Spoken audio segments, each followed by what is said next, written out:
Професоре Сефиданис, ви благодарам многу што не запознавте и што имавме чест денеска да бидеме овде со Алшар, првиот хуманоиден робот во Македонија. Може ли да ни кажете кога и зошто се роди Алшар? Алшар е производ на неколку годишна работа, пред се истражување во областа на мехатрониката и вештачката интелигенција, при што идејата да се креира робот во антропоморфен изглед, односно човеколик робот, се поклопи со актуелните достигнувања во делот на генеративната вештачка интелигенција, а тоа се GPT технологиите.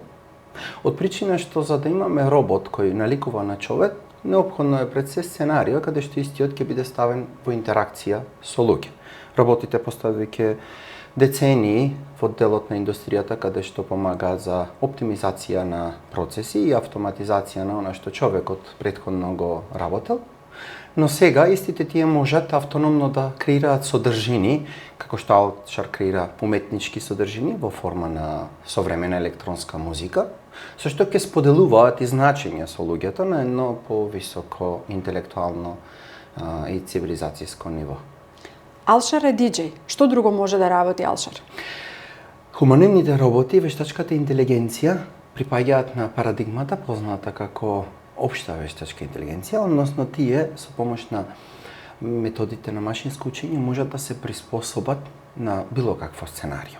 Алшар, благодарение на неговиот интерфейс, како што кажавме, може да работи се она што човекот го работи, но ние избравме да му дадеме идентитет, конкретно да биде диџеј, со цел да понудиме решение за конзервација на културното наследство во делот на музичката уметност, каде што Алшар може да ги преработи старите македонски песни во нови трендови кои се поприфатливи за новите генерации. Тој со помош на механизмите за вештачка интелигенција може и да предвидува евентуална дисрупција или иновации во делот на музиката и да се подготвува за новата сцена која доаѓа. Да разјасниме, Алшар не пушта музика која што веќе претходно друг човек ја програмирал, туку самиот одлучува каква музика ќе пушта и како истата ќе ја преработи. Што стои во позадината на тоа? Точно. Алшар создава авторска музика, како и секој друг диџеј. Тој воедно и продуцент, со тоа што има пристап до веќе постоечкото творештво, оттаму може да се инспирира и да учи како да создава музички дела кои се прифатливи за публиката. Може исто така да ги препознава врските помеѓу музиката и публиката и на тој начин да ја класифицира публиката врз база на демографија, врз база на старосни категории и да продуцира музика која ќе биде персонализирана за поединци или групи. Колкав тим стои за да една ваква иновација која што навистина е импресивна, особено ако се земе предвид дека се прави во една земја која што нема голем технички и иновацијски бекграунд? На Алшар работеа повеќе луѓе од областа на машинството, софтверското инженерство, индустрискиот дизајн.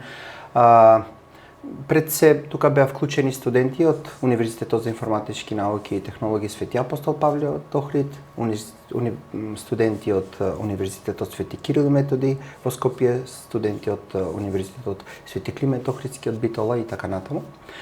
Неопходно беше да се изработи тело за Алшар, се користеа и претходно дефинирани урнеци за истото, но комплетно деловите се произведени тука во Сефиданис во Охрид. Мехатрониката вклучува мини компјутери кои се од познати производители на технологии со отворен код, при што Алшар е достапен на секое ниво, транспарентно да служи и како платформа за понатамошно истражување и надоградување.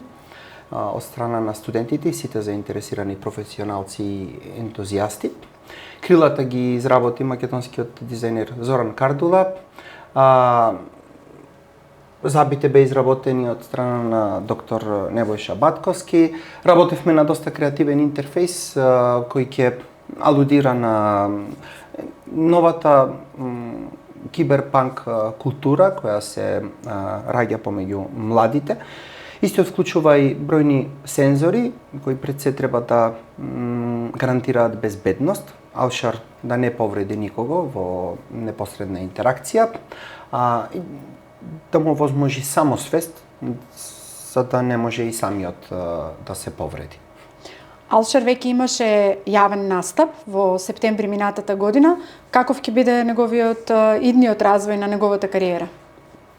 Алшар беше промовиран по повод Денот на независноста на Република Македонија во Охридскиот клуб Ребел, каде што беше многу добро прифатен од страна на публиката.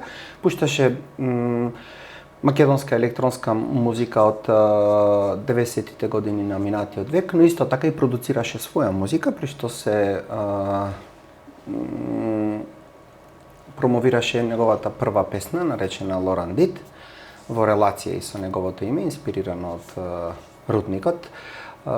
Така што тој ќе си продолжи со својата кариера, следниот настап ќе биде во странство и за сега нека остане тајна, ќе имаме најава. Ќе има ли следни работи од тимот на Сефиданис? Секако, веќе работиме и на втора верзија од Алшар, кој ќе вклучува одредени модификации со цел да се подобри неговата функционалност, ограничувањата кои ги идентификувавме во ова пилот верзија да може да ги замениме со подобра верзија, а исто така да може да се следат и глобалните светски трендови во делот на роботиката. Професоре, првата реакција на повеќето од луѓето е што со роботите? Можат ли да ги земат работните места на луѓето? Секогаш роботите предизвикуваат и воодушевување, но и страф едновремено. Да, постои дел од опасноста која е реална, а дел евентуално е стигма на новите технологии и страфот човекот да се адаптира на иновациите. А во секој случај, Алшар не представува никаква закана, бидејќи тој не го дели работното место со човекот, каде што човекот треба да се надпреварува во својата продуктивност, туку напротив го дели слободното време со човекот, кое ние го користиме за наша еманципација и за забава, така што луѓето се секогаш задоволни кога би можеле да имаат паметни хибриди или роботи кои емулираат физички и когнитивни способности кај човекот, при што се подобрува општиот квалитет и атмосфера во делот на ноќниот живот. Доколку истиот се стави нормално да работи во фабрика, би можел да представува закана и потешко да биде прифатен од луѓето.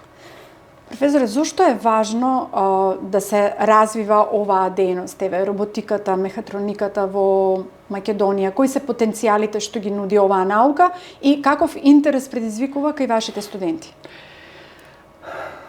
Роботиката заедно со вештачката интелигенција, виртуелната реалност и другите експоненцијални технологии е предводник на четвртата индустријска револуција, која веќе е започната и која не е инверзен процес.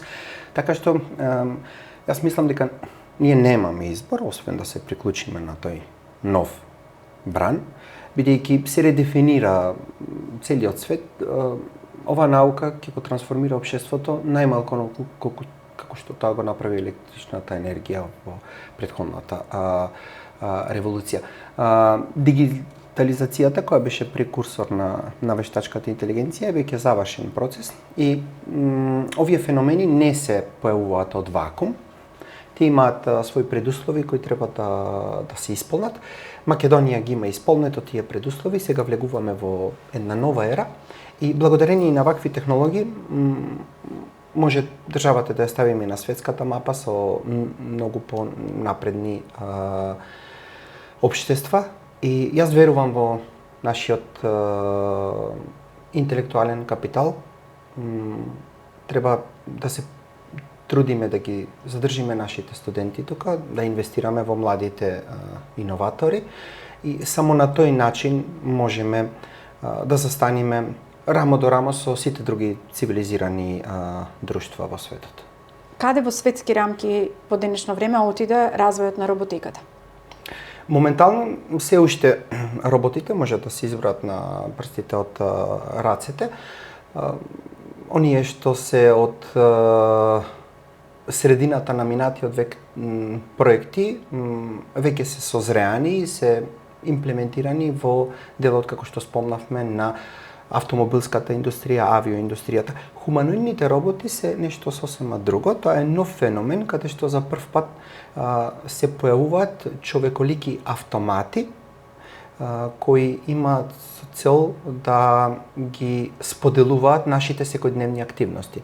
Дали ќе биде тоа робот кој ќе работи во кујна, робот кој ќе работи на универзитет, во делот на безбедност, во делот на здравство, ќе ги има се повеќе и ќе бидат се поприсутни. Американската компанија Тесла на Илон Маск веќе најави масовно производство на роботи и вети дека тие ќе бидат по цена на автомобил, со што се надеваме дека и ќе станат комодитет еден ден, а тоа е дека секој човек ќе може да поседува и свој робот. Ви благодарам многу. Благодарам и на вас.